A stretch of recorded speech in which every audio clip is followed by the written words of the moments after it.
મુન્દ્રા યુવા મુસ્લિમ સમાજ દ્વારા ભુજમાં બનનારી શિફા હોસ્પિટલના લાભાર્થે આવનારી 1 તારીખથી ક્રિકેટ ટુર્નામેન્ટનું જે આયોજન કરવામાં જઈ રહ્યું છે, સૌપ્રથમ તો હું મુન્દ્રા તાલુકાના તમામ યુવા આગેવાનોને હું મુબારકબાદ અને અભિનંદન આપું છું કે આ એક પ્રેરણાદાયી પગલું છે તમારું કે યુવાનોમાં રહેલો શોખ પણ પૂરો થઈ જાય છે અને સાથે સાથે એમાંથી જે આવક થાય છે એ સમાજના એક સારા કામમાં ઉપયોગી થાય છે. આજે ભુજની અંદર જ્યારે મુસ્લિમ શિફા હોસ્પિટલ 50 કરોડને ખર્ચે બની રહી છે, એની અંદર સહભાગી થવા માટે થઈ અને યુવાનોને જે આ કાર્ય કરવાનું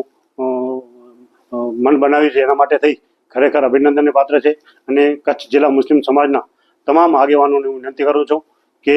15 થી 20 દિવસ ચાલનારી આ ટુર્નામેન્ટની અંદર પોતાની યથાશક્તિ મુજબ એમાં મદદ પણ કરે અને સાથે સાથે સમય આપી અને આ ટુર્નામેન્ટની એકાદ મેચની અંદર તેમાં હાજરી પણ આપે, જેથી કરી અને આ યુવાનોનો હોસલો છે એ બુલંદ થાય અને યુવાનોને કામ કરવાની ઓર આગળ વધવાની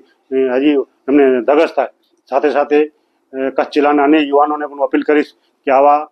ઉદ્દેશ્ય સાથે અગર નેક કામ કરશો તો કચ્છનો મુસ્લિમ સમાજ જરૂર આપ બધાને મદદ કરશે. ફરીથી મુન્દ્રા યુવા સમાજને હું ખૂબ ખૂબ અભિનંદન આપું છું અને જે આ શિફા કપનું આયોજન કર્યું છે એ સફળતાપૂર્વક આયોજન પાર પડે એવી શુભેચ્છા આપું છું. Thank you.